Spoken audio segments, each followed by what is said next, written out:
guys, I'm Skadoodle, and I'm going to talk about holding wrap with an AWP on Inferno. So let's begin. Alright, so take advantage of the best spawns. I'm going to peek mid here. My main goal here is to catch someone jumping mini pit, and I don't want to overextend because I think it's a bad angle and you move really slowly with the zoomed in scope, so I don't take that fight very often. Usually I fall back because I don't want to get caught in bracket, and my goal here is to delay the terrace as much as possible and to delay and to use all the utility that I need to stop them from coming up mid, and basically just to buy time. So oftentimes you'll catch me holding this angle here. It's a very common angle for oppers to hold when they're playing wrap, and right now I'm just making sure that no one runs up mid and making sure that we always have an eye on middle. This is my job. This is what I want to do. I just want to make sure that I get this guy walking up mid. I want to kill him. So let's say, for instance, that I've been holding mid for a while. There's about like 50 seconds left on the clock. They throw a left mid smoke, which would be here. I gave up mid for a bit, and let's just assume that I didn't throw my smoke that round. And so now that I have all that extra utility, I have the ability to kind of change the pace or like have the tempo in my favor. I can control the tempo with the utility that I have. So let's just say that I smoked left mid and it's like 30 seconds left or so, and I decide that I want to hold them off a bit more, so I'm going to throw an extra smoke there and kind of just hold this wrap. And since it's like 30 seconds, it's highly possible that these guys might not be going A. So now what I think it's important to do, if it's late round, there's like 30 seconds left in the round, I'm going to make a gamble and I need info. I need to know if these guys are going A or B. So oftentimes, if I have the time, and I'll re-clear mid and get that information, and I will know right away if the team is going A, if they're going B, and that'll give me some time to rotate to B quickly or to stay at A if I need to take a fight. So let's say, for instance, it's still late round, 30 seconds left. I still have a smoke and I want to push them off and try and force them away from A. Instead of re-aggressing mid for the information that we need, I'm going to go ahead and just take a gamble, and I'm going to assume that they're going to go B because I might have a tell or I might be reading them very well, and I want to play towards B side, so I'm going to hold wrap and I'm going to give it, but I'm going to hold it from speedway, and holding it from here allows me to rotate to the B side a lot quicker and to also be there in case I need to throw a flashbang or just being there faster in general. Like having a tell on the play is huge. We're just going to assume that I still have top mid control with about 40 seconds left, and I'm just going to hold top mid, not use any of my utility, and I'm just going to try and hopefully catch someone running up mid or walking up mid. And let's just say the terrorists want to do a Halls pop. So what they're going to do is they're going to smoke wrap, and then once I see the smoke, I'm going to run back to moto as fast as possible. And with this smoke here, the terrorists are going to throw a moto smoke. They usually throw the smoke when they do a Halls pop to block the vision, which is me.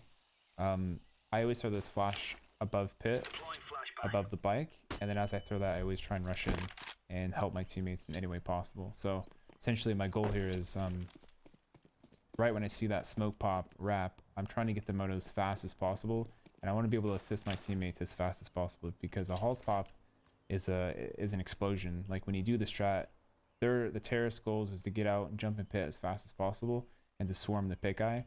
So I'm trying to counter that by being faster than them and also throwing a flash for my teammate, and then jump in sight also to help my other teammate who could be in sight or in pit. Either way, I just want to get into the fight and help the team.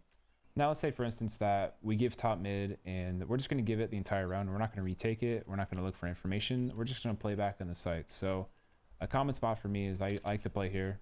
Playing here is very common, especially because a lot of the times it's favorable in terms of this little gap here will allow me to kind of see a foot or something before he sees me, which can play a big role in lane, especially when there's no interp and everything's, 1-to-1. I play here a lot on lane especially. And a lot of the teams, a lot of the terrorists will often throw this, which is the Shoxy smoke, it's going to block my vision.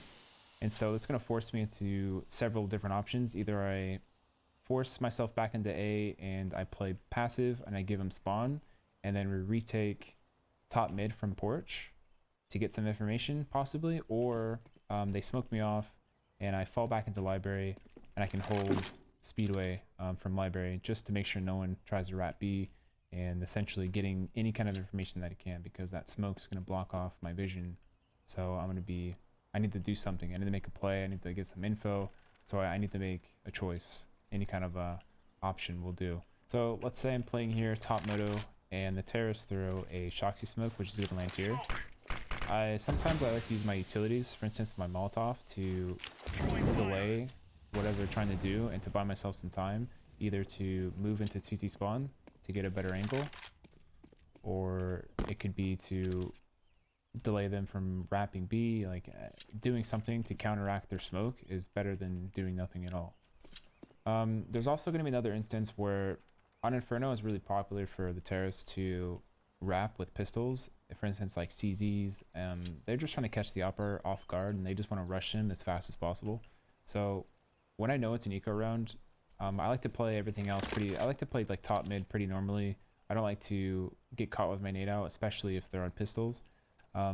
So if there's a case where like I'm playing top moto and I don't want to get too aggressive, I know they're on pistols, I'll play in the moto cubby, and I play this angle sometimes because I'm going to try and position myself as far away as possible, especially because I know they have pistols, and you know, it just makes it harder for them to hit me. And so I'll play this off angle sometimes and I'll take a quick shot, and there's oftentimes when you're going to get rushed wrap, and your goal here, your mission is to take a shot and hopefully get that kill and then rush back to site as fast as possible and to play a more defensive angle. For instance, if you had a guy playing site or a guy pit, making sure that you kind of tuck yourself into a corner that you can't be seen from both angles, because you never know if they're trying to jump out halls or if they're trying to come up porch. So when you do run away from top moto, if they are trying to rush you, you should always try and force yourself back into a spot where you're only seen from one angle, especially on pistol runs, because their job is to rush you and to make, you know, cause chaos and essentially catch you off at different angles. Like they're just trying to get out in the open, get all the kills that they can, because they have nothing to lose. They're on an eco round, so they're just using pistols.